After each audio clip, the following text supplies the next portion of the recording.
Crews in Fargo are currently responding to a fire at the Fargo City landfill. The call came in after 3:30 this afternoon for a grass fire at 4501 7th Avenue North in Fargo. Scanner chatter indicated that someone was chopping wood when something caught fire, although authorities have not yet confirmed that. Stay with Valley News Live as we continue to work to learn more details.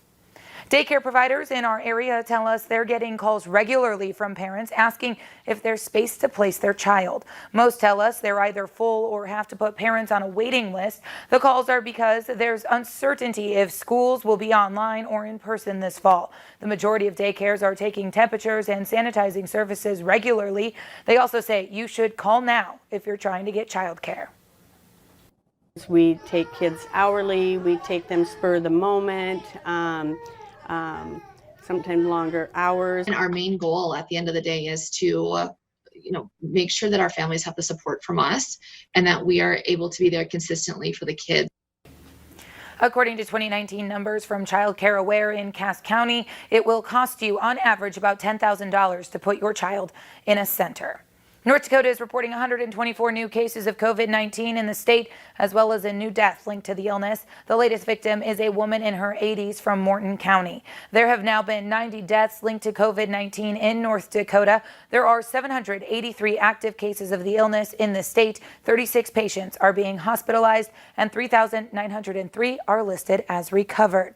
Minnesota is reporting another 669 confirmed cases of COVID-19 this afternoon. There are also 7 new deaths linked to the virus. In total, 1,533 deaths have been linked to COVID-19 in Minnesota. In total, there are 4,912 active cases in Minnesota. 252 are in the hospital, while 38,568 are listed as recovered. Minnesota hospitals are urging Governor Tim Walz to impose a statewide mask mandate. In a letter released today, the Minnesota Hospital Association wants the governor to act quickly to protect Minnesota from the surge hitting other states. While hospitalizations in Minnesota for COVID-19 have been declining, the group pointed out that the state's positive rate and new case count are rising again. We've been wearing and talking about masks since the end of March. We've been trying to understand that this is the cheapest, easiest way, and the science behind it is getting stronger every day. Not only are they saying, there's a new study came out today, it lessens your chance of getting it, not just spreading it to someone else.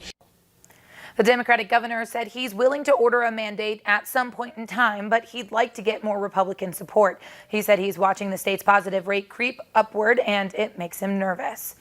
A Fargo police officer says he feared for his life after a man threatened him earlier this week and tried taking his gun. 27-year-old Jacob Sorleen from Grand Forks was arrested around 4 Tuesday morning and is now facing several felony charges, including simple assault on a peace officer and preventing arrest. Newly released court documents say Sorleen tried grabbing for Officer Dylan Fanning's gun several times and screamed, "Let me show you something."